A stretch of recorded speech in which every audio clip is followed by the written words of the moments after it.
Something's out there. Dark roads lead to dark places. These were the words which went through Jake Harris's mind as he was driving on the lonely country road. He was coming from a dark place, a place which was not physical. It was in his past, and no matter how fast he was driving, he couldn't get out of it.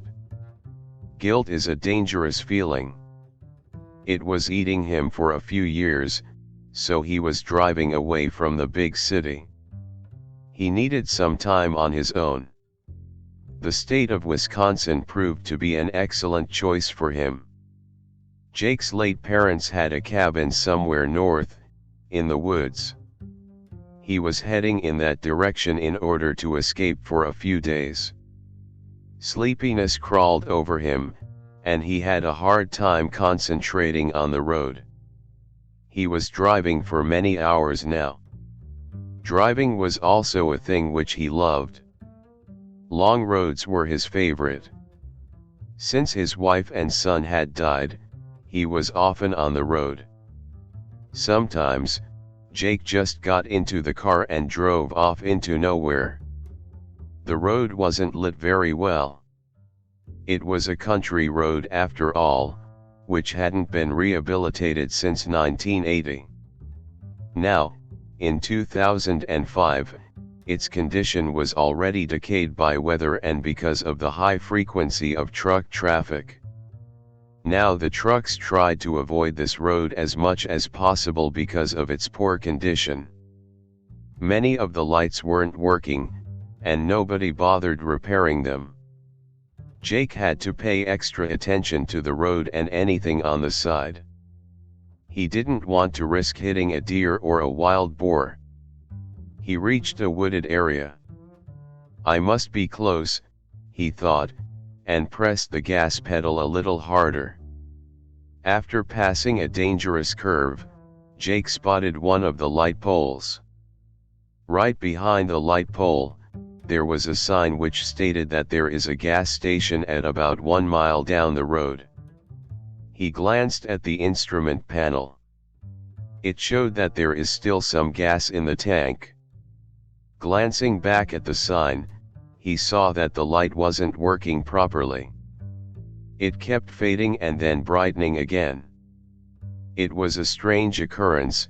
Jake couldn't remember seeing anything like that before. His eyes caught something near it in the shadows. It looked like there was a person standing there. For a moment, he thought that he saw a pair of circular red eyes, or were they red lights? He slowed down a bit, but couldn't see more, so he kept on driving. The front lights of his car flickered erratically when he was in line with the sign. They were even out for a few seconds. His radio went crazy, switching channels in a chaotic manner until he got past the sign. After about 30 yards or so, everything went back to normal. This strange event woke him up from his lethargic state. Jake thought that his battery might not be working properly. A faulty wiring combined with some interference might explain both of the phenomena. It was weird, however, that they happened at the same time. A coincidence like this had a tiny chance of happening. God, I'm tired, he thought, and sped up some more in order to reach the gas station as soon as possible. A few minutes of rest, and he'll be on his way. Maybe a cup of coffee would be a good idea. Jake hoped to find a vending machine there. If the strange events won't repeat themselves, then it will be all right to continue. The tired man kept looking around to see if he can spot anything unusual between the trees. He couldn't see anything out of the ordinary. There were only oak and maple trees everywhere he looked. Lush vegetation surrounded the road from both sides. The dark parts made him feel uneasy. He had to slow down and drive with extra care when going through those parts where the lights were out. The gas station appeared in front of him. It was a well-lit place, but not big. The front of the station, where the pumps had been placed, was covered by a metallic roof supported by an old steel structure. He stopped his red 1993 BMW at one of the pumps and filled up the tank. Another car was parked at another pump. There were only 4 of them. Jake looked inside and saw a woman and a little girl through the windows. They were looking around as if they didn't know what to buy. He looked around again but couldn't see anything. The lights were bright all around the place, so he wasn't able to discern anything much farther away, in the dark. What he had seen earlier left an uneasy feeling inside him. A shadow with a strange shape, or was it just his imagination? He got out of the car and pulled up the zipper of his leather jacket. It was a little windy around here. Autumn had already arrived, so the weather kept getting colder each day. His legs had a hard time walking. He had spent a considerable time in a seated position, so his joints felt heavy and rusty. Jake wasn't too old, in fact he was only 44, and still as healthy as a man can be at that age. The stubble on his face already turned into a beard. He hadn't shaved for a few days. His sunken cheeks and droopy eyes betrayed tiredness, and past heavy encounters with the bottle. He filled up the tank, then went inside the station, and bought himself a coffee from the vending machine. He waited for the clerk while listening to the pleasant music which was playing in the background. It must have been a radio, but he couldn't see where it was. The gas station clerk came to the counter a few seconds later. He was a tall black guy, also a little skinny. The man didn't look tired at all, maybe a little bored. He had thick lips and dark brown eyes, a characteristic to African American people. Jake paid for the gas, but before he could leave, an agitated man rushed inside. He was in his 50s and sported an enormous beer belly. The blue baseball cap on his head was dirty and soaked in sweat. The man's hairy chest was heaving. Jake could see that because of the partially unbuttoned striped shirt the man was wearing. "Hey. Something's out there," he said, barely catching his breath. "What?"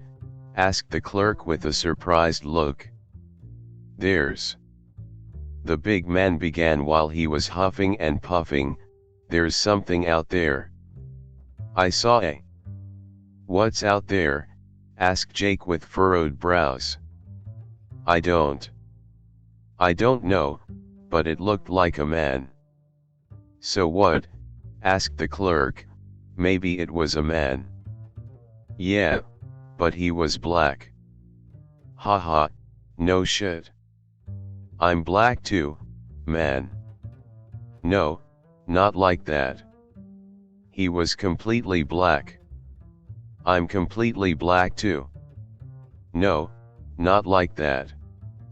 Maybe you just saw a hobo. Or maybe your ass is just high on some grass." Jake and the clerk both laughed. Funny guy, thought Jake, but the genuine distress on the fat man's face was still unsettling him. "You don't understand," shouted the fat guy again, "it was black as tar. I couldn't see anything else. No details, no nothing. Except the eyes, they were red. I think." "Where have you seen it?" "About 1 mile from here, that way," he said and pointed with a puffy finger, "near the road." "I saw it too." "I don't know what the two of you saw, but I ain't seen shit all night. So with all due respect, please stop talking crazy stuff." You're scarin' the lady and her little daughter." He pointed towards the woman and child. They were close by. The woman was a nice-looking brunette with long curly hair and a decent physique. She was talking to her daughter, who also had brown hair and an angelic face. The little girl looked about 10 years old. "Look, man. I think that what we've seen was just a trick." "No, it wasn't. I saw it moving and the lights of my car went out. I barely got here, man. Couldn't see a damn thing. Come on, man. Cut the bullshit. We all are trying to get through the night, so please calm your ass down." Just after the clerk finished the sentence, the lights on the road went out. They all threw concerned looks toward the road. "See what I mean? Are you people satisfied now?" the fat man said, hoping for an acknowledgement. "Oh, come on," said the clerk, "damn lights weren't repaired in 100 years. Damn it. Then I'm outta here. Whatever that thing was, it's coming," the big man said, turned, and headed for the front door after seeing the lights go out. "Hey," said Jake, "was it beside the big road sign?" "Sort of. It was farther down the road by a light post, but not far away from the sign. The light wasn't on, it was probably not working. Anyway, I'm not sticking around much." "It crept the fuck out of me," said the fat guy and rushed out. "The guy's crazy," said Jake, but deep inside he knew that the other man was right. "Yeah, man.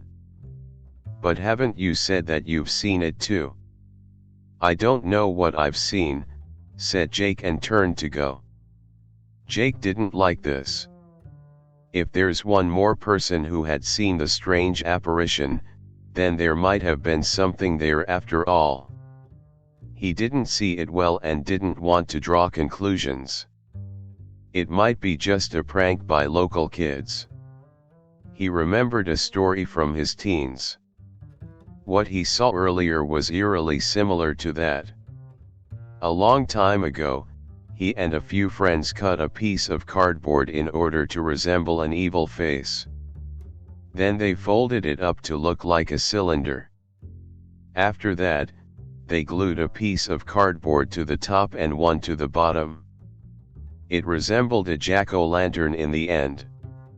They cut a hole in its back and put a candle inside, then they stuck the thing on a tree in the park of their hometown. After nightfall, a young boy and a girl came to have some fun where nobody could see them.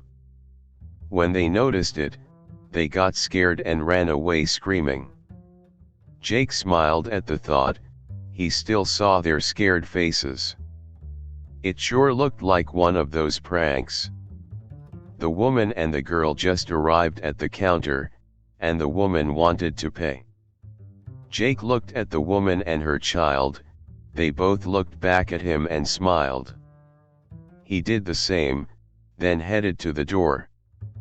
"Don't even think about it," he thought, "you don't deserve it." The little girl's face struck him.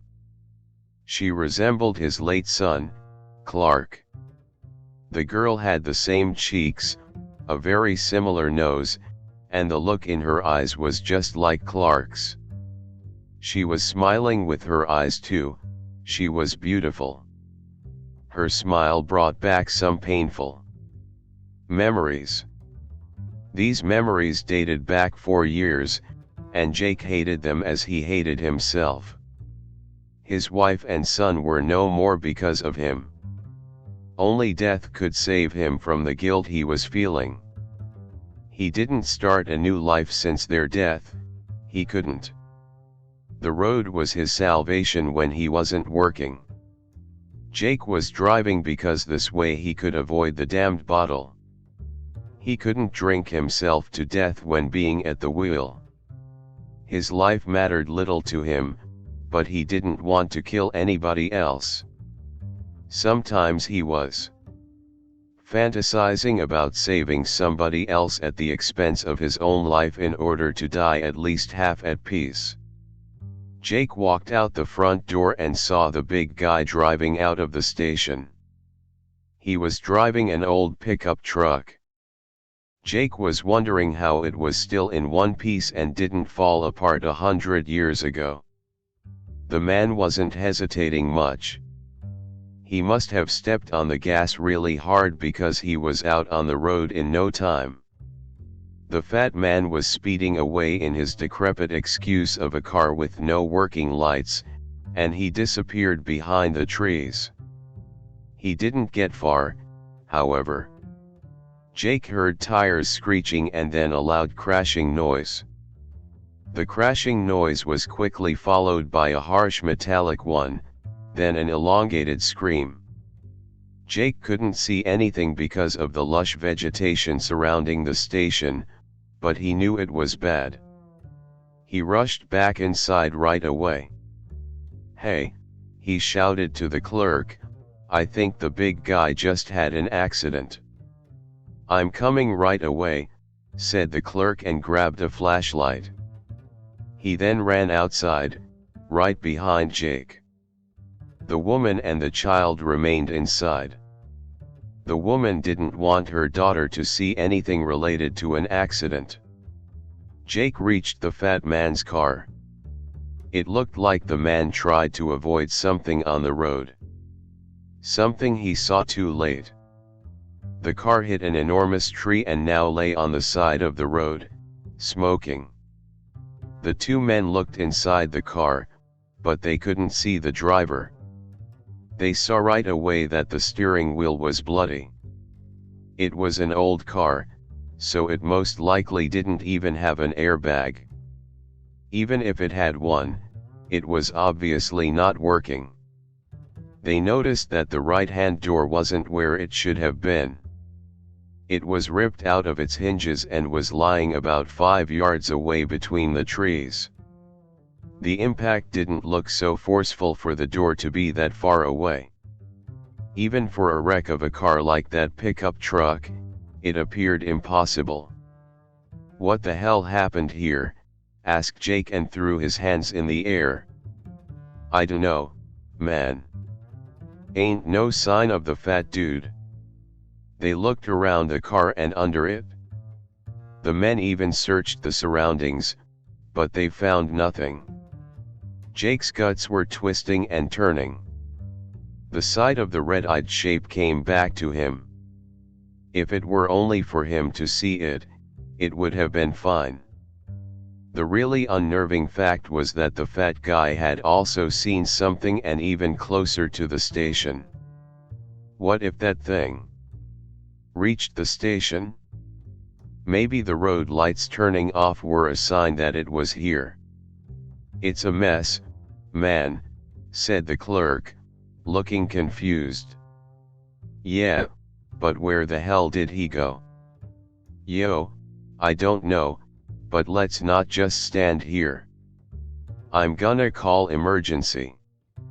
"That's a good idea because I heard a scream and that door, something took him." "Yeah, man. Something big," said the clerk, and his eyes were open wide in amazement, "but I ain't gonna wait here to see it." "All right, let's get back inside." The men were heading back towards the station, but right before turning from the main road onto the driveway, they met the woman and her daughter. "Hey, what are you doing?" "It's not safe here," said Jake, but saw that both of them were trembling. "Mister, the lights went out," said the girl and pointed towards the building. "Yeah," continued the woman, "we thought it was strange, so we came outside. We didn't feel safe inside. We heard something," said Clara. "Yeah," continued her mother, "there were sounds coming from the back." "All right," said Jake, Let's get back first, then we'll see. They all went back to the station. The clerk was in front with the flashlight, the girls were behind him and Jake in the back. For a short time, he turned and walked backwards. He kept his eyes on the road but couldn't see a thing. The night was still, and nothing moved on the moonlit road. Not a car passed since he arrived. It really seemed an abandoned road. He was wondering why the owner of the gas station hadn't gone out of business. It seemed sure that the owner made little money out here. Jake turned and found himself staring at the woman's hips. He liked how they swayed. She wore tight jeans, which accentuated her curves. A thin jacket made of some material which resembled leather covered her upper body. A beautiful woman, thought Jake again, then looked away in distaste. The distaste was for him because he began fantasizing about some woman while people were dying. In the end, he thought, primal urges always win. "My name is Curtis, by the way," said the clerk without turning. "I'm Jenna," said the woman, "and this is my daughter, Clara." Not the best circumstances to make friends, huh? Definitely not. "I'm Jake, nice to meet you." "I'm gonna check the breaker panel out back," said Curtis. "All right, Curtis. I'm staying here with the ladies." Curtis went around the building, and Jake remained with Jenna and Clara. The little girl was hugging her mother. Jenna was keeping her hand protectively over Clara's shoulder. Jake crouched in front of the girl and smiled comfortingly at her. She smiled back. "How old are you, Clara?" "I'm 10, she replied in an uncertain voice. "Well, Clara, me and Curtis are going to find out what is happening and then..." He couldn't finish because there was a loud curse coming from behind the building. "Motherfucker," it was Curtis. "Stay here," said Jake, "don't drive away because we don't know what's out there." Jake ran after Curtis and found him frozen with a blank stare on his face. When he turned toward the breaker panel, he saw what frightened the clerk. Blood and brains covered the panel and surrounding wall. The fat guy's body was on the ground near the panel. His face was gone, along with about half of his head. Now they understood why there was no light at the station. The thing that took the man from his pickup truck brought him here and bashed his head into a bloody pulp on the breaker panel, which got damaged. "What the hell?" asked Jake. He couldn't say anything else. "This is why we got no electricity. Panels broken. I'm Callan 911. Jake and Curtis ran back to the girls. They could see right away that something was wrong. "What's wrong?" asked Clara, and she drew closer to Jenna. "Nothing," said Curtis, but neither Jenna nor Clara believed him. "Come inside," said Jake as calmly as possible. "Wait," said Jenna, "what happened back there?" "Just let's go inside, please," said Jake with an increasing frustration.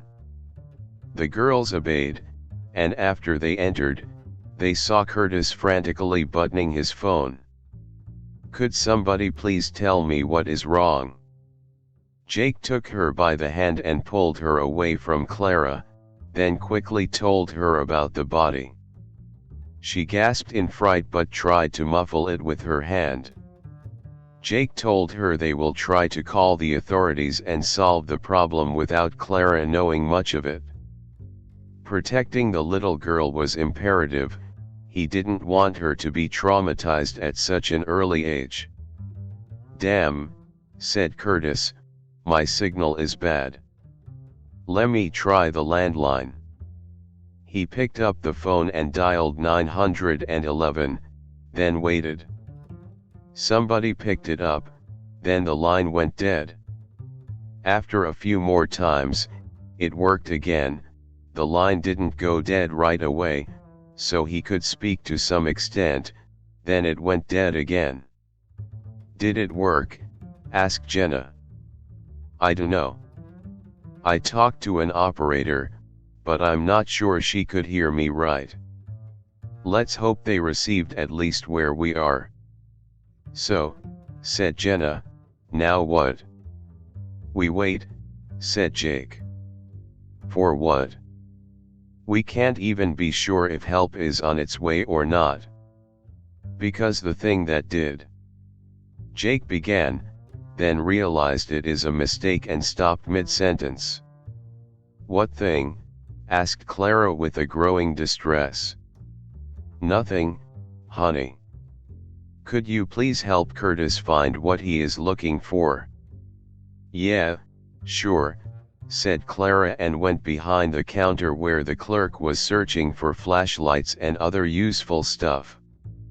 Sorry for scaring your daughter, but going away is risky.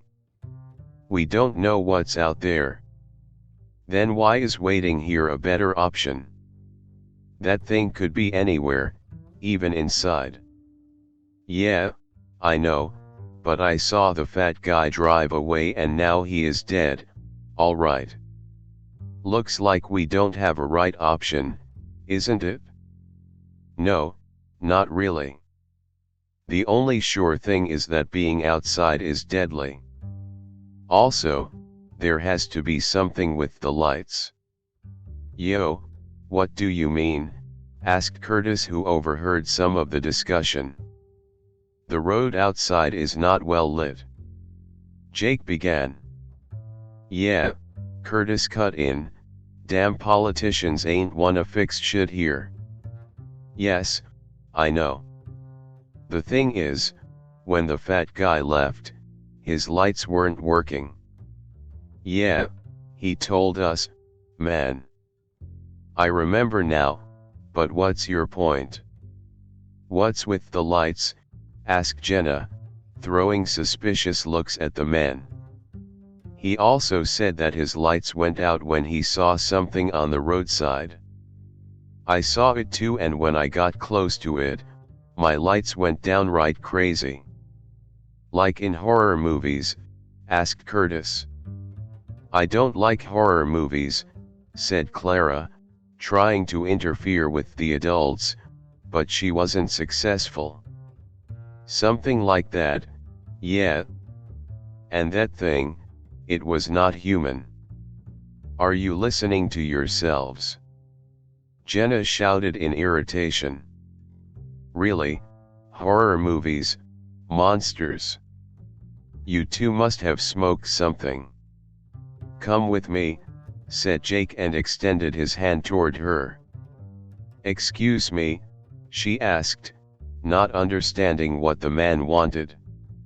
Just come with me, he repeated and tried to sound as reassuring as possible. I'll show you something. I won't hurt you, don't worry. All right, she said to Jake but ignored his hand. Watch my daughter, she said to Curtis and pointed to Clara.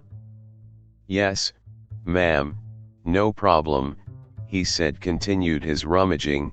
Clara helped him. Jake took a flashlight from Curtis and led the way outside. He knew it wasn't a good idea at all, but he also wanted to make sure that Jenna understood the situation they were in. They went back to where the breaker panel was, along with the dead man. What the fuck? Said Jake and stopped in his tracks. What? What's wrong? There should have been a dead body here, he said and pointed his light towards the floor and then the destroyed panel. Oh, my God, said Jenna and her hands jumped to her mouth. The bloodstains were still there. Bits of brain were still plastered to the panel. It looked like something bashed the poor man's head against the panel with substantial force. "Oh, my God! What is that?" shouted Jenna in fright. "Looks like a tongue," said Jake, and stared for a second at the fat man's tongue, which lay in a small puddle of blood a few yards from the panel.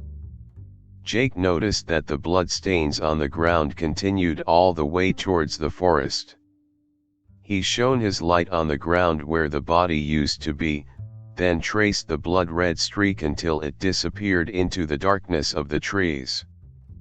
"That thing dragged the body into the woods," said Jenna, and shivered.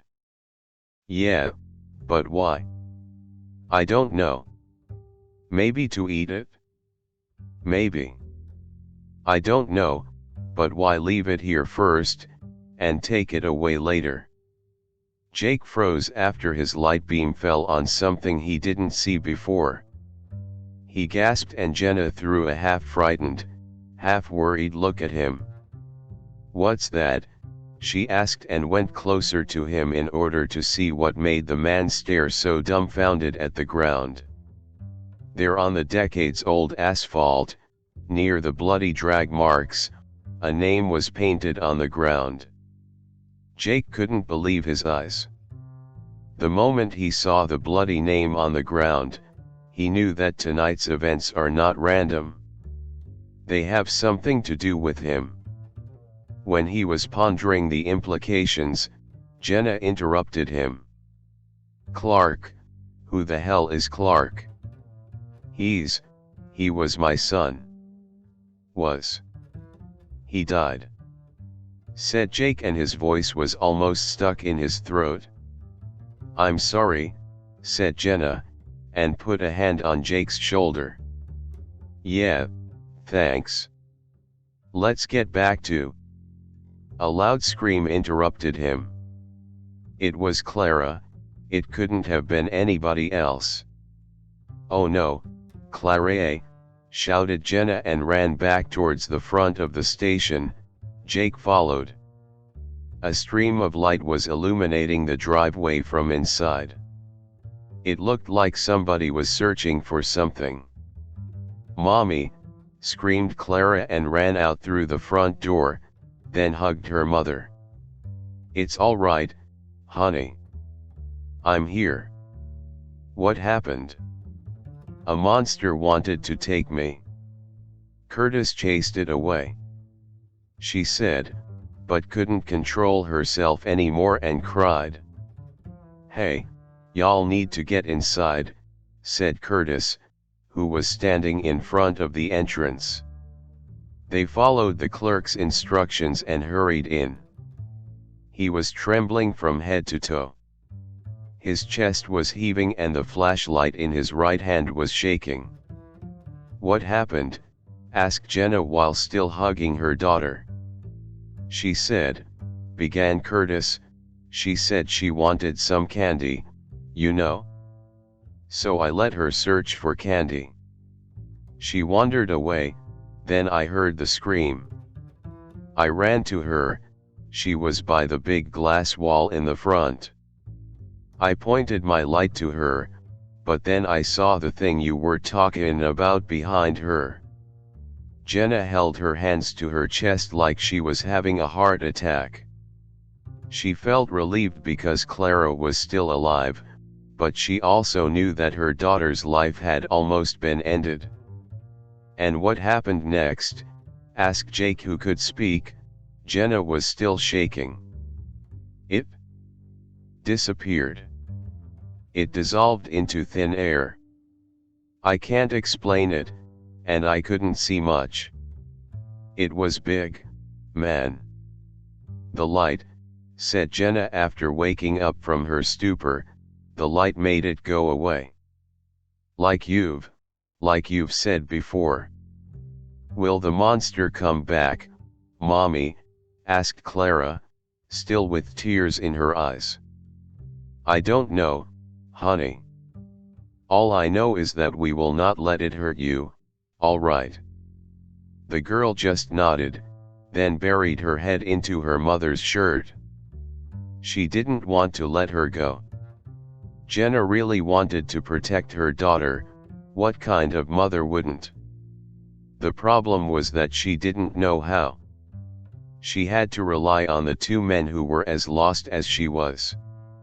Yeah, concluded Jake, it doesn't like the light. That's why it took out the breaker panel, and that's why it could scare the fat guy. His lights were not working.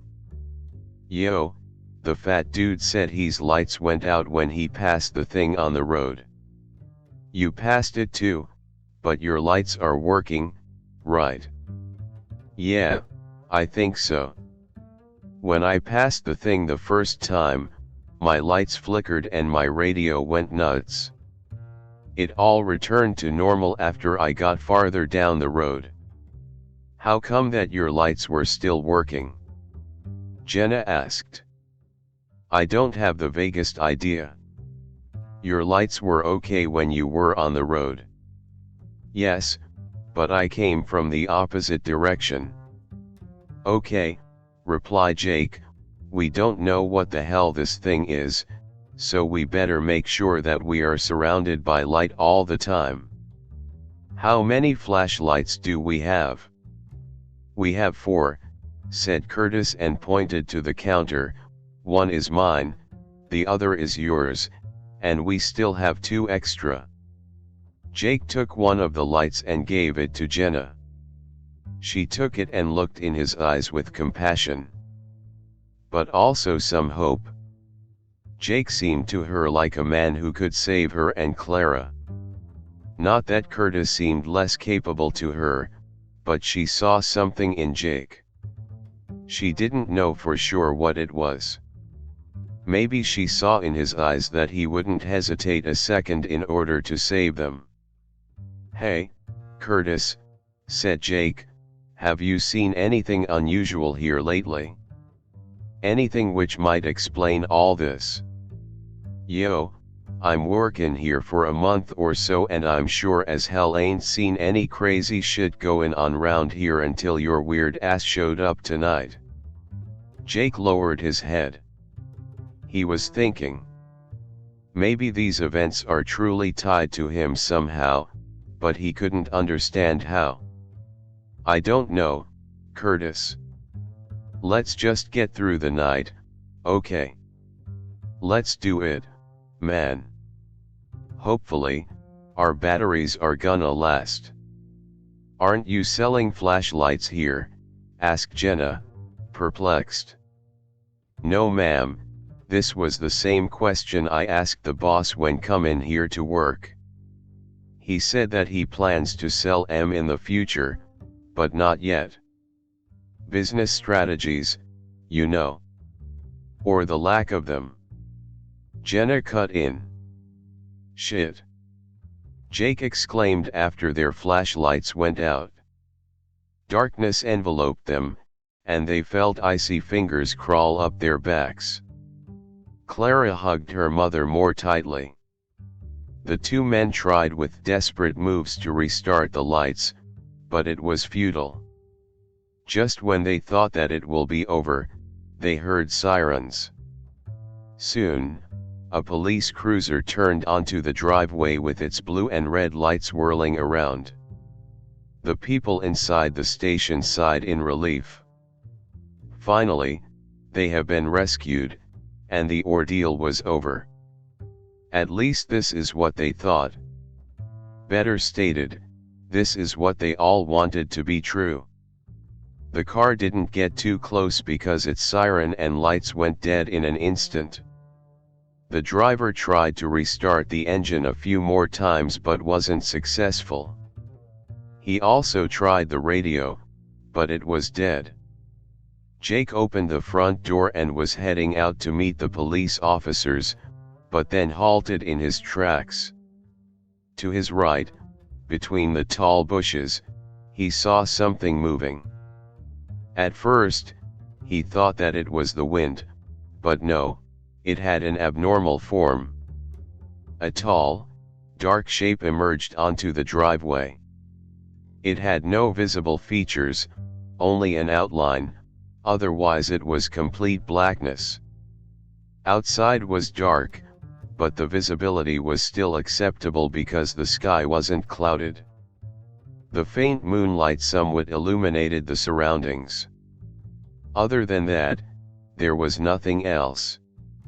No lights were working, but the sheer blackness of the creature was still obvious. It looked tall, about 8 or 9 feet, and had wings. They resembled the wings of a bat, only much larger, and they were retracted. The creature also had 2 horns jutting forward from its forehead, which then curled upwards. Jake couldn't see any facial features. Its hands were long and ended in thin fingers with pointy claws. The creature's legs were like that of a bird or a bat, digitigrade but with long fingers and claws. The only feature which stood out of the blackness were the eyes. Round and red, positioned in front of the face like those of humans. They were looking straight at the cruiser. Jake told the others to stay inside, and he began signaling the officers to watch out. He was waving both his hands frantically and shouting.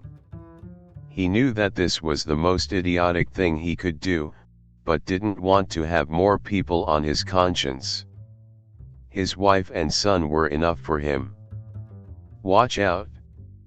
To your left, he bellowed and pointed to his right. The creature was already marching towards the car. Those inside surely noticed Jake's signaling and the approaching menace because both front doors were opened with force. The driver couldn't get out because as soon as the door opened, the black thing made a tremendous leap and landed beside the car. This was when Jenna took her daughter and rushed to the back of the station. She didn't want her to witness anything of what was going to happen. "What the fuck?"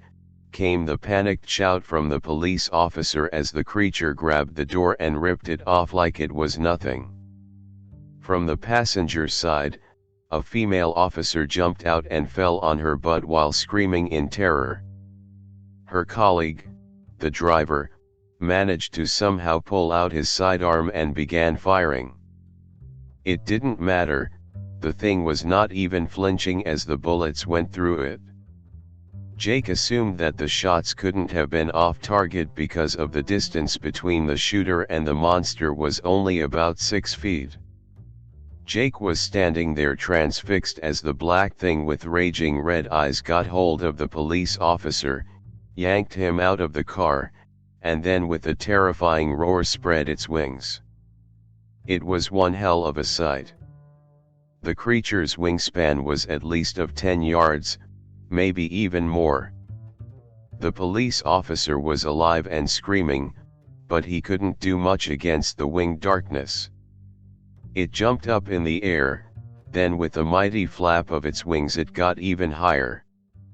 Then, with each consecutive flap, it got further and further away until it disappeared into the night sky with its prey. "Come here. Hey, officer." Jake was trying to get the attention of the policewoman who was still lying on the ground. She looked at him, and Jake saw fear in her eyes. Maybe she's in shock, thought Jake, and went to her. He was right. The officer's look was lost and confused. Her eyes showed panic. Jake extended his arm and only after calling to her a few more times, did she wake up from her stupor. "Come with me," he said, "it's not safe here." "All are right," she replied, but could barely speak. He helped her get inside the station. When Jake opened the front door, a beam of light hit his face, and he had to wince. "What's that?" he said and put his hand in front of his face. The other one was around the waist of the shocked woman. "Sorry," said Curtis while fiddling with the flashlight, "looks like the flashlights are working again." "What the hell was that thing, man?" I can't believe this shit. Me neither, but I don't know what it was. It looked like a bat straight out of hell. Are we going to survive this night? Asked Jenna and glanced questioningly at Jake, after emerging with Clara by the hand. He only sighed, he didn't have an answer for that. After witnessing the formidable abilities of whatever the winged thing was, he wasn't sure at all if they survive. Deep in his guts, he felt that they can't fight this thing, and neither can they run away. Jake put these thoughts aside and wanted to do something. The sight of the crying little girl and the look on her mother's face broke his heart. "We have to do something, man," said Curtis in a desperate voice. "Yeah, I know. I'm thinking," replied Jake. "All we know so far is that its weakness is light, and it can interfere with electronics," said Jenna, trying to begin a train of thought. "Yo, that's right. Problem is that we need electronics to have lights," continued Curtis. "I sure ain't starting no campfire here." "Okay," Jenna replied, "but what about a generator? Don't you have some kind of backup generator for emergencies?" "I don't know, as I said, I'm working here for a month, and they didn't show me much when I started." There is a generator," said the policewoman in a shaking voice. The others just looked at her without saying a word, like she was some kind of alien. They almost forgot that she even existed. She was young, close to 30, but not yet there. Her long blonde hair was tied up into a ponytail, and her otherwise harmonious face lines were now contorted under the pressure of fear and shock. She was sitting on the floor with her back to the counter, hands on her knees and head down. "Sorry, ma'am," said Jake cautiously, "are you sure?" "Yes, my name is Sarah and my brother used to work here. He had told me he had to use the generator once because of a power outage." "And do you know where it might be? 'Cause I'm damn sure I ain't seen it round here." "Somewhere in the back." "I don't know. It might be in the equipment room, go check." "All right, I'm gonna check it out." "I'll come with you," said Jake, and gestured toward the back with his hand. "Can you take care of the girls?" Jake began, but Sarah interrupted him. "Yes, of course. I think I'm okay now. Just go." The two men rushed out, lighting their way with flashlights. Curtis was leading Jake to the back where they had found the body of the fat guy. The toilets were here, and also a small room for different tools and equipment. Curtis fumbled a little with the key, but soon the door opened, and they were greeted by a dirty and cluttered, rectangular room. The smell of dust and gasoline hit their nose right away. "Let's see what we have here," said Curtis and began searching. Jake joined him. After a few minutes, they found it. It was a small, portable generator. It worked on gasoline and it wasn't the thing they were hoping to find, but it was better than nothing. "I have to find some gas to fill this baby up, then we'll see if it's working or not," said Curtis and began searching for a canister of gas. "I really hope it's gonna work," said Jake and sighed. "Yeah, we'll see about that," said Curtis and continued his search. "Look at this, man. A searchlight, we could use this baby." "Yeah, damn right," said Jake and inspected the object, which was larger than a flashlight, and had a long cable attached to it.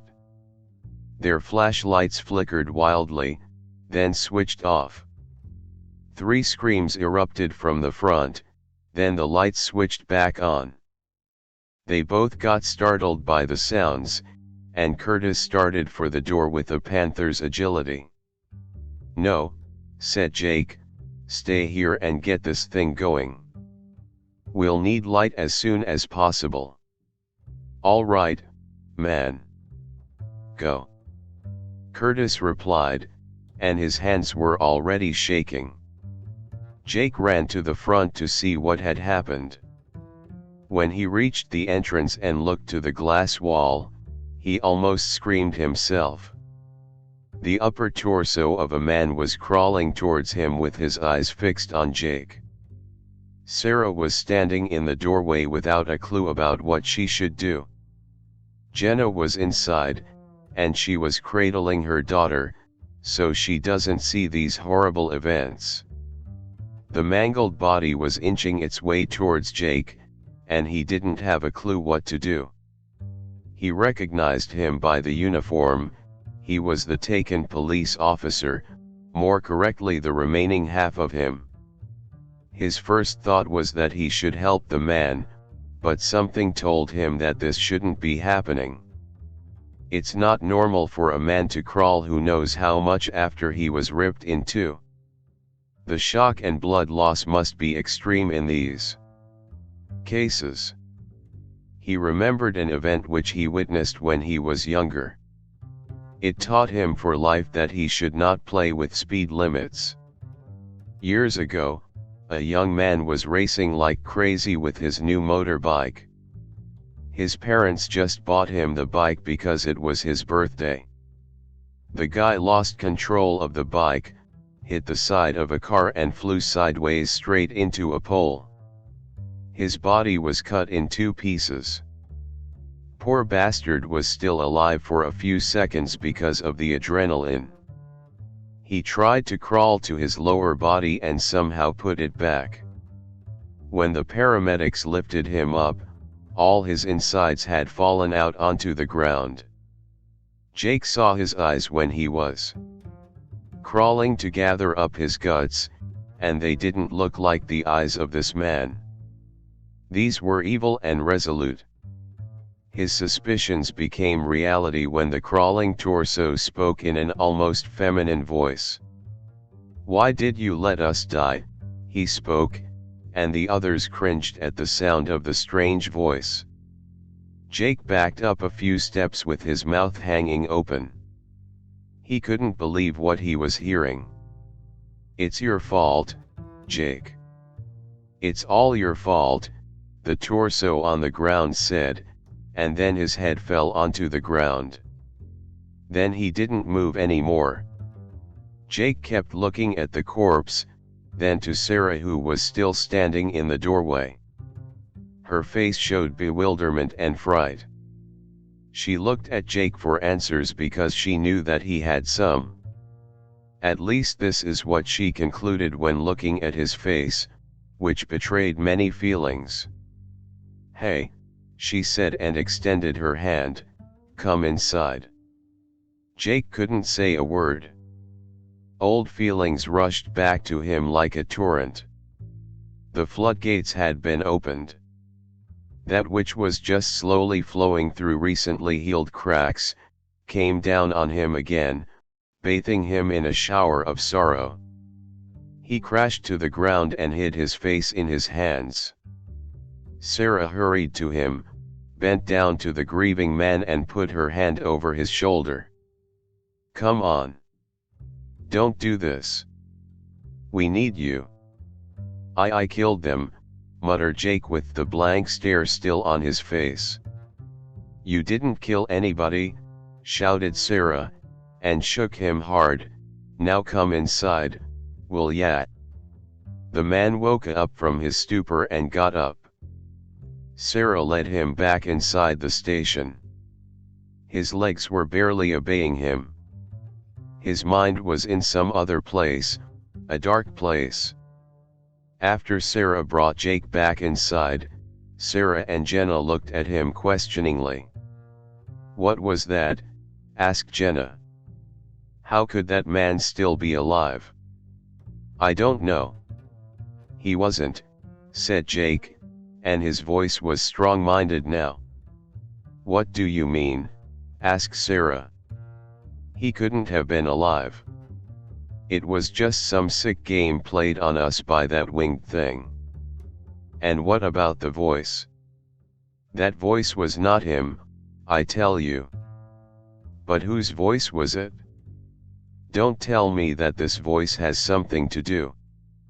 Yes, it has. It was my wife's voice, almost. Your wife? Asked Sarah, and her expression betrayed utter bewilderment. Yes, she died 4 years ago along with my son, Clark. Oh, I'm really sorry to hear that, said Sarah, but I don't understand what is that got to do with what's happening tonight. I don't either, believe me, said Jake and headed towards the liquor section. So what's the story? Asked Jenna. Well, the fucked up story is, began Jake and opened a bottle of Jack, then took a hearty swig out of it, that I was married and had a son. He was 10 years old. He looked very much like your daughter, Clara. What happened to him? Asked Clara, who was silent until now but was beside her mother all the time. Our relationship wasn't that good, you know. So I sought some fun elsewhere, if you know what I mean. Yeah, you cheated on her.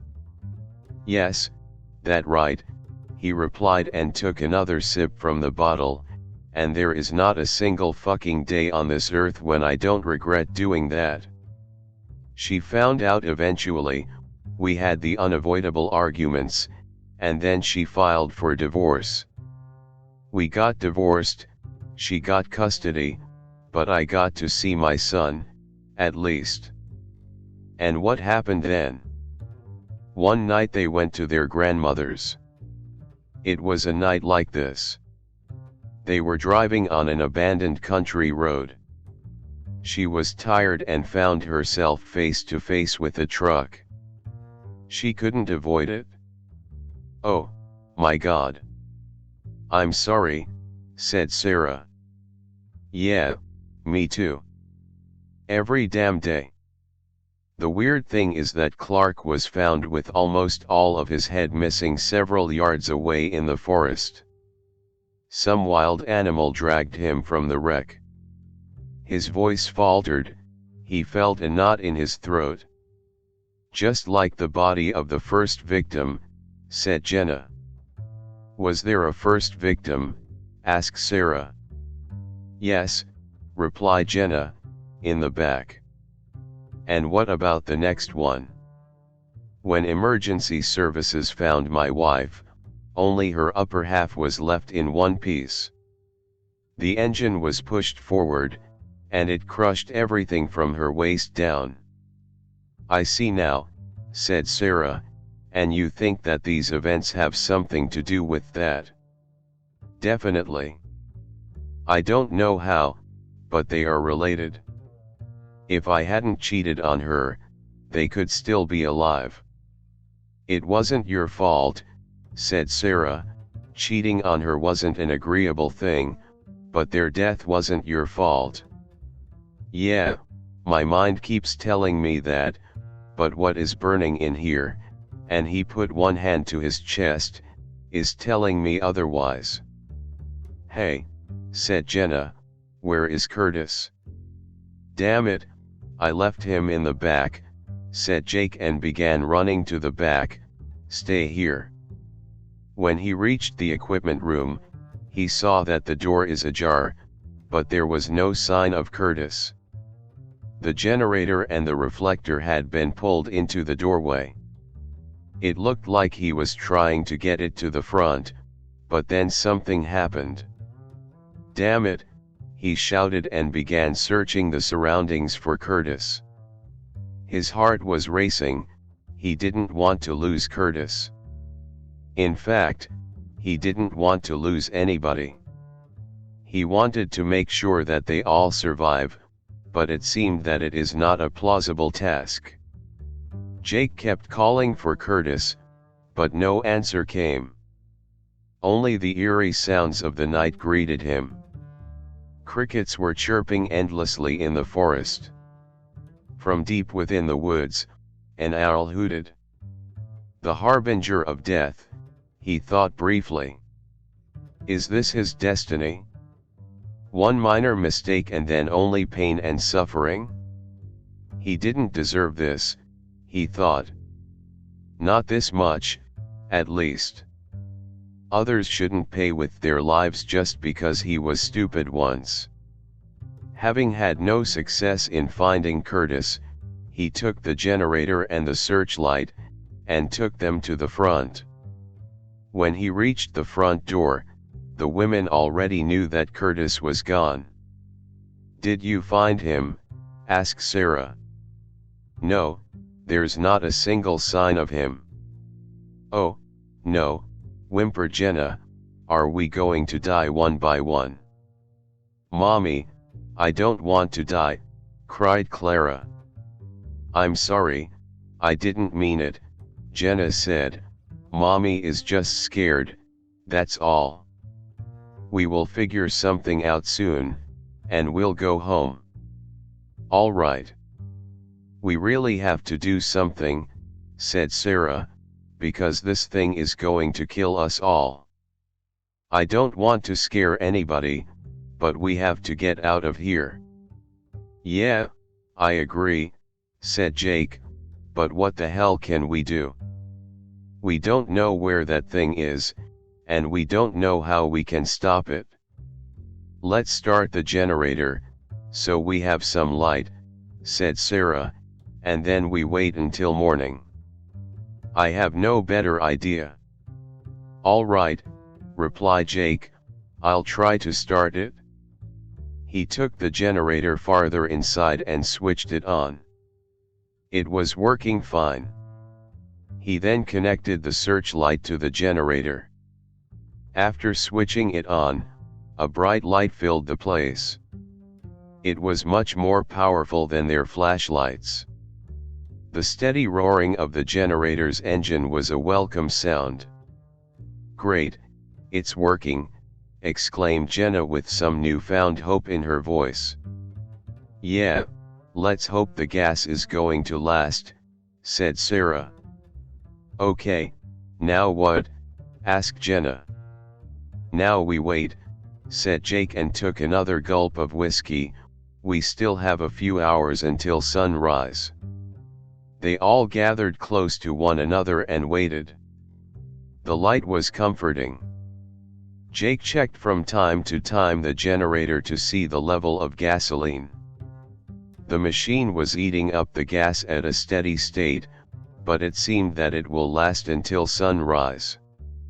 For an hour or so, nothing happened. Clara was sleeping in her mother's arms, Jenna was sleeping too. Sarah and Jake were awake. They sipped from the bottle from time to time. Not too much, so they won't get drunk. The two of them were talking in a low voice about many things. After some uneasy shuffling, Clara woke up and began waking up her mother. "Mommy, I need to pee," she said, and Jenna woke up from her uneasy sleep. "Yeah, all right. I need to pee too." "You two shouldn't go alone," said Sarah. "Don't worry," said Jake, "I'll go with them." "I'm coming too, I also have to use the bathroom and it's better if we all go together." "Damn whiskey, I shouldn't drink on the job." "All right. Let's try to make it quick. We take the flashlights with us. At least we'll know when it comes." They took the flashlights and switched them on. They were working fine. The trip to the back of the station was uneventful. After all of them finished what they had to do, Jake started leading them back inside. Then the light from the inside went out, and they heard a few clattering sounds. The flashlights flickered again, the sign of something bad happening, something not natural. Sarah unholstered her sidearm, and Jake could hear her sighing deeply. They were standing at the corner of the building. "What do we do now?" asked Sarah while gripping the gun with trembling hands. "I don't want to die," cried Clara. "Don't worry, Mommy is here." "Let's check," said Jake. "The winged creature couldn't have done it, it hates the light." They all inched their way around the corner, the entrance was a few feet away. Sarah was now leading them because she had the weapon. After a brief glance inside, they saw that there is nothing moving. The only suspicious thing was that the light was not working. Sarah opened the door, then she went inside. Jake followed, and after him, Jenna and Clara. They waited here for some seconds and listened. Nothing moved, everything was still. Jake inched towards the generator, which lay broken on the floor. It looked like something took a sledgehammer to it and broke it into pieces. Gasoline was lying in a great pool on the ground. "Who's there?" shouted Sarah and held her weapon in front of her. "What?" asked Jake in a startled voice. "Something moved there," she said and pointed to the back of the place, between the shelves. "Wait," said Jake and walked toward her. A faint rustling came from the back, but they couldn't see anything because of the overwhelming darkness. The smell of spilled gasoline was heavy in the air. They had to be careful not to do something stupid and ignite it accidentally. Sarah and Jake took careful steps towards the back. This was when they heard the flapping of heavy wings from outside. Both of them turned towards the glass wall, but couldn't see a thing. They were between the shelves anyway, and it was dark too. The flapping came once again from the outside. Sarah was shaking, the gun in her hands was rattling as her hands trembled. Jenna and Clara moved back from the front wall. The next moment, Jake heard Sarah scream. He turned and saw her being grabbed by something. She screamed again as a black figure bit into her neck. Jake jumped to help her, and that was when he saw that the black figure was Curtis. Or was he? It looked up and growled. Blood was gushing from Sarah's neck. It bit through the jugular. Jake knew in an instant what that had meant. She had only maybe half a minute to live. Jake grabbed the hand which was around Sarah's neck and then punched Curtis in the face. Curtis drew back and loosened his grip. Sarah slid out, and with her remaining strength turned, and fired 2 times. The bullets hit their target in the chest, and Curtis stumbled back. He fell, hitting a shelf with his back, then he fell on his butt. There was no blood coming from the wounds. "You're all gonna die," Curtis growled. "Curtis. What's wrong with you?" asked Jake, but knew that he isn't talking to Curtis. "You let me die? Just like you let the police officer die? Just like you let the fat man die? Just like you let—" "Shut up," shouted Jake, but Curtis just laughed. "This is what you are telling your demons when they won't be silent? Your demons have come alive, Jake, and they will not stop until you are dead. Don't you see? Everything is your fault. Do everybody a favor, and just fucking die, you pathetic shit." Curtis's head lolled, and he didn't move anymore. Jake was looking at him, stunned. The bad part was that he believed Curtis. Jake now saw clearly what these events meant. He looked at Sarah, who was on the ground clutching at the wound on her neck. He quickly tore a piece of his shirt, folded it up, and pressed it to the wound. He was determined not to let Sarah die. She didn't deserve it. The only one who deserved to die was him. Jenna came to his side. Clara stood a few feet behind them. "Oh, my God. Is she going to make it?" Jenna asked. "I don't know," said Jake, and held pressure on the wound. "What happened to Curtis? Why did he attack Sarah?"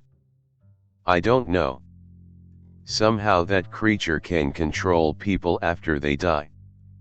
I can't believe this." "Me neither, but I have to end it." Sarah gasped, and she grabbed Jake by the sleeve of his jacket. "Save them," she said, but barely had the strength for it. "I won't make it." "Save them, please." "No. You won't die. You can't die." It didn't matter, Sarah was already drifting away. Some seconds later, she didn't breathe anymore. The wound on her neck was too big, and the blood seeped out, anyway. Jake was furious and grief-stricken. Is all this really his fault? How can that be? All this because of a past mistake? He took Sarah's sidearm from her lifeless hand and checked it. It was a revolver, and it still had 4 bullets in it. After checking her pockets, he found some more bullets, and replaced the 2 missing. He looked at Jenna and then to her daughter. These 2 will make it out alive, he thought. He will do everything in his power to save them. "What are you going to do?" asked Jenna. "I'm going to end it," said Jake without hesitation. The gasoline which had flown out of the generator gave him an idea. He went to one of the shelves and grabbed some duct tape. Jake also searched for some matches and soon found them. They were cheap, and the stock was plentiful. He then went out to one of the pumps. After a quick glance around, he took one of the hoses, and began sprinkling gasoline all over the place, except the entrance. Then he taped the lever to the handle, so the gas could flow without him holding the hose. He threw the thing on the ground, then went to Jenna. "That thing will come, eventually. I think that it wants to finish what it started." "And what are you going to do?" asked Jenna with tears in her eyes. "I prepared a surprise for it," said Jake and pointed towards the flowing gas. "When it comes, you 2 run as fast as you can." "And what about you?" "That thing won't stop until I'm dead. I have to face it before it hurts you or your daughter. Even if I kill myself, I can't be sure that it won't transform me into a monster, like Curtis did. I have to make sure that everything is gone." "All right," she said, but she was crying now. "I wish I had a choice, but this seems like the only one. Get your daughter and be ready." "But where should we run?" "Away from the monster. If you have to run through the woods, do it. Don't hesitate." The flapping of wings came again. Jake braced himself near the pumps and readied the gun along with the matches. The creature came down on top of the building. It let out a terrifying shriek, then they could hear its steps along the roof. "Be ready," whispered Jake to the girls. They just nodded and waited beside the front door. The creature was taking its time. The steps sounded carefully, calculated. Jake's heart was beating like it wanted to jump out of his chest. The girls were terrified, but eager to get the hell out of there. The creature jumped down from the building beside the girls. They both screamed and ran. When the creature wanted to dart after them, Jake pointed the pistol at it, and began firing. "Hey! Here I am. Come and take me, you ugly bastard." The monster turned and stared at Jake with its red eyes. This was when Jake really understood what had happened. It not only had something to do with him, it was him. All the grief and pain he had felt since the death of his wife and son came to life somehow. The monster had wanted him here. This is why his lights were still working when he had arrived. It was playing with Jake, it was feeding on his guilt. Jake didn't understand how this was possible, but it had happened, and it killed more people. He fired a few more shots, but they didn't hurt the monster. It got closer and closer. Jake saved the last bullet for himself, then glanced behind him. Jenna and Clara had already run away. The monster closed in. Jake took out the matches and lit one. "You're coming to hell with me," he shouted, and when it got closer, he threw the match at its feet. The gas lit up with an infernal roar. The creature cried in pain as the light and fire hurt it. When the fire reached Jake's legs and began engulfing him, he put the pistol to his head and pulled the trigger. A few seconds later, Jenna and Clara saw from the road as the underground gasoline containers exploded in a fiery blaze of light and heat. The cries of the creature reached their ears too. They saw the creature's blazing body rise from the flames and dissolve in a few seconds into thin air.